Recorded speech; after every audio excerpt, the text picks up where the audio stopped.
So recently, CIG at CitizenCon released their plans for StarCitizen 1.0. And in these plans for 1.0, they showed us the future of station combat, PvP, and gang warfare, how that's going to work with stations, bases, and Pyro. When I initially watched this video, I thought, I'm excited. Big organizations, PvP, that's my stuff.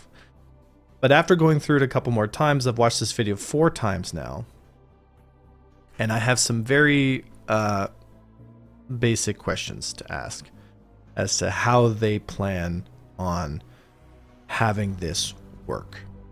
Now, as it stands right now, the way that they've set up their system is essentially very similar to how EVE Online had their security set up, high sec, low sec, and null sec. The trick here, though, is higher risk, higher reward, with lower risk, lower reward, depending on the level of security. If we take into account the success of NPCs and how they've been so far, we know that security forces, quote unquote, aren't really that effective. Now, within Stanton itself, we'll have high security areas, like around planets and stations, and presumably the moons as well. And as you get farther out into the system, maybe some of the other points like the rest stops, you'll have much less response times, which means pirates could take advantage of you. And obviously at the edges of the system, far longer response times. However, if we are letting this become a PvP area, players will simply take down comm relays and take what they want anyway.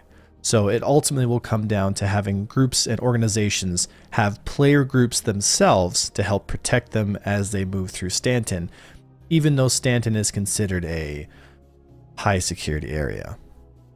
This could be better for base building perhaps, but I seriously wonder the effect or the effectiveness of NPCs when it comes to stopping actual players, considering I can take a Gladius and fight against the Navy all day and not have any problems.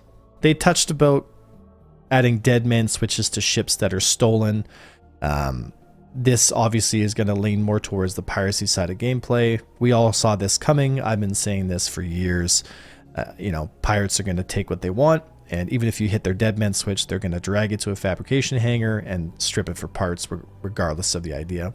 People complaining about the murder hobo style of gameplay is now going to be excessively rewarded for being able to go around and create destroyed and derelict ships, because now we're going to get paid for every ship we, I guess you could say, grief in the universe. So like I mentioned before, high risk, high reward will be in systems like Pyro and Nyx. So large organizations that want to be able to make enough money for their members and be able to expand at a rapid rate with lots of return will be forced to choose between going to a null sec system or a high risk system instead of staying in Empire space, which they could grow but only up to a certain point. There's going to come a time where they're going to want to get into the Pyro system or Nyx and fight for resources to build their own station. This I have been a huge proponent for. I think it's very healthy for the game to add high risk areas for people who want to push the limits and lower risk areas who want to scale with the ability for them and how many hours a week they can play. But there's something that I think CIG may be getting wrong here, and that's the nature of how we fight over our stuff or our stations. Let me explain.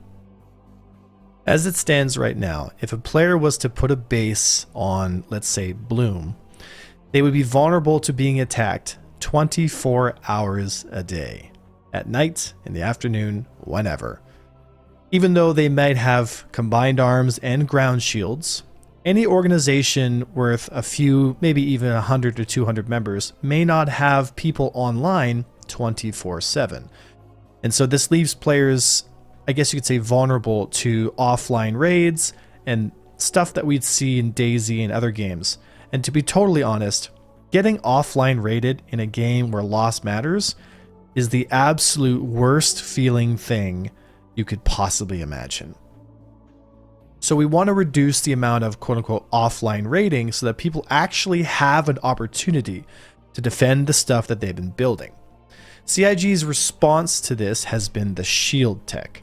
Even though they had a nice long speech about the lore behind the SEAL Defense Tech Corp, essentially what's happening here is as players place settlements on a planet, whatever shield base I believe that they are in proximity to will grant them shields from the SEAL Defense Tech structures. However, to get the shields to the shield bases, it has to come from the shield relay, which is in orbit of the station. This is where it got a little confusing for me.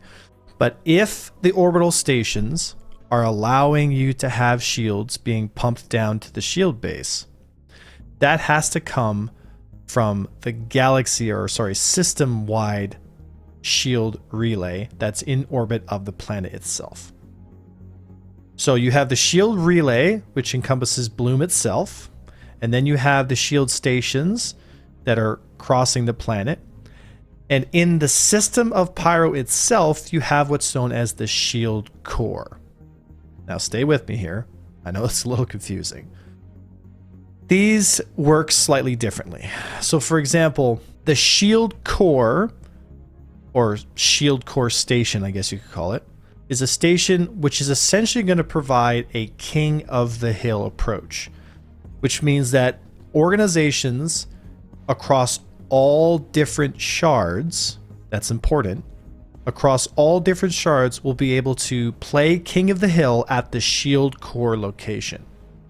Whoever plays King of the Hill across all the shards the longest will be granted shield tokens. So essentially what's happening is very large groups like Test Alliance and others will be able to cover all of the server shards and be able to excessively bid for station warfare tokens, which essentially pushes the little guy completely out of the equation. So unless you're part of a mega group, you're probably not going to be able to have the activity to beat a 10 or 20,000 man corporation.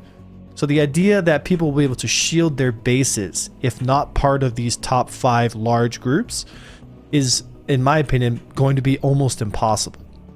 Which leads me to a question of design. If the game is only able to have so many people in an instance, is it fair to have a global shield event when you can't even compete just based off sheer numbers? Perhaps it would be a better idea, instead of having a global bidding event, that the bidding is done per shard rather than across a global thing.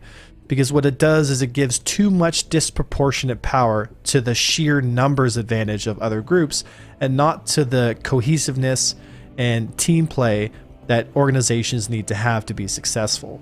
It simply rewards having Zerg numbers and not having skill and dedicating time to develop your team. A trend I see more and more CIG leaning into. Once the tokens have been bid for a 7-day period, it resets every 7 days, every week, which means that for 7 days, an alliance that has their shield tokens essentially becomes invincible to attack except for one point, and that is the orbital station above the planet that they are defending. Which means that large organizations will be able to, or will need to, defend their space station 24 hours a day. Now, if you are an exceptionally large organization, I would understand that that makes sense. But if you are a small organization, even a few hundred people, to be able to own a space station or even run it is simply not going to be possible, because you simply will not have the manning and the defense options per 24 hours to successfully defend that station, nor will you be granted the tokens to shield it along with your ground bases if you don't have the numbers. My question is this: if we are moving towards large gameplay, which I like, except for StarCitizen cannot support 100 players. Even with server meshing on the ETF builds, we were struggling at around 400 to 500. Games like PlanetSide 2 are one of the best exceptions to this rule, but even they can only get about 600 to 700 people fighting in one instance. If we are to assume that StarCitizen will even have, at the best case scenario, 1,000 people, to be able to run that in a real-time battle event, I just simply can't see it happening. Now, I'm not trying to be negative, and I really want StarCitizen to be successful, but I think in this manner, they're making a huge mistake in having the shield bids become a global thing when they can barely have about 150 to 200 people running in a relatively smooth manner, even in the current architecture builds they have with server meshing. If everything goes according to plan, and they are successful with server meshing, we're still only going to be able to have a few hundred people fighting in any local area. So to fight over stations, how are we going to get around the problem of people logging off or going AFK in server shards that their station is built on to make sure that enemy forces can't fill up that server to go and engage it? There are so many questions I have when it comes to this strategy and the tactics and just the general mechanics of being able to fight. It seems to me like it's so unbelievably convoluted. First, you have to win the bid, and if you don't win the bid, then you have to attack the station, but then you can also attack the shield relays that are in charge of the orbital fight, which then eventually affect the shield bases on the ground, which then finally you can attack the shield, like the base that the players have built. It's stage after stage after stage. In my opinion, the only way for this to work is to have some kind of instanced fleet battle setup. Because if you don't give a defender a fair chance to defend their base, it's going to turn into like a really quirky version of Rust or games like DayZ, where bases are basically a meme. Alliances have to be able to defend their stuff. But we have to understand that this is a video game where people have real-time jobs and things to do. I can't sign on at 2 in the morning to defend my station for the 4th night in a row. My wife's going to divorce me. My life's going to be terrible. My kids are going to hate me because I'm playing StarCitizen at 3 in the morning, screaming my head off because I'm getting spammed by Firebirds at our station. That to me doesn't sound like a very fun experience, and I don't think CIG has thought this through very clearly. When it comes to PvP, it's intense, it takes a lot of energy. It can be very stressful. And so if we are going to build stuff that people don't want to lose, we need to be able to defend it at a time of our choosing. And the mechanics need to be designed in a way that allows us to defend it at times where we are the strongest, in the sense that when the Alliance can field its people. If you don't do that, you risk creating an area where only the most dedicated people who probably don't even have jobs, who play the game 24/7, have a chance at defending their things. To me, that sounds like a very sad way to see StarCitizen's, I guess you could say, sovereignty gameplay go. As far as I understand, the King of the Hill aspect of the shield relay is a cool idea. But again, having it done globally benefits only the large groups, and it completely blocks out the small ones. Having fights over the shield relay stations and then eventually down to the planet is a cool idea, and I like this.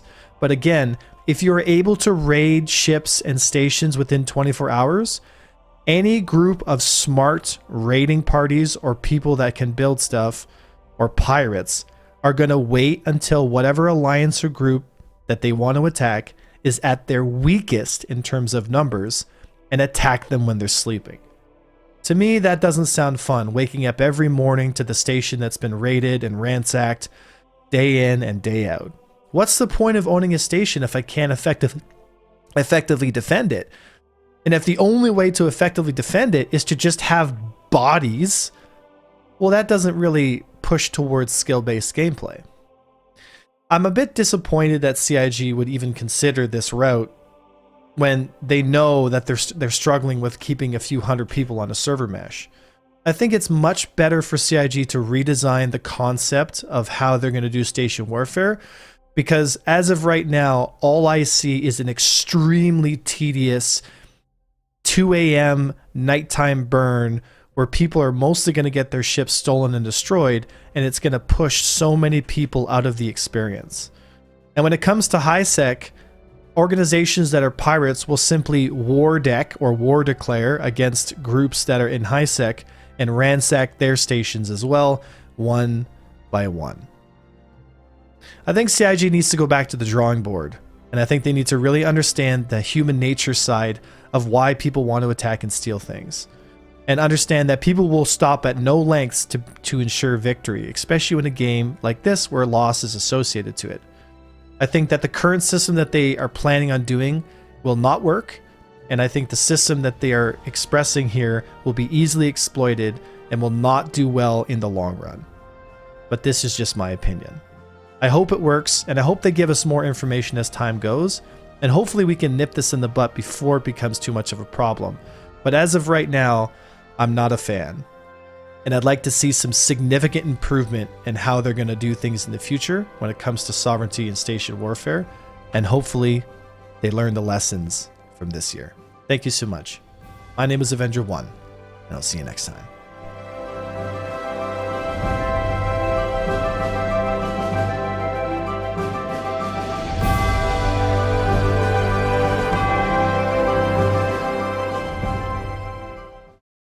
Also, don't forget we're recruiting. Please apply.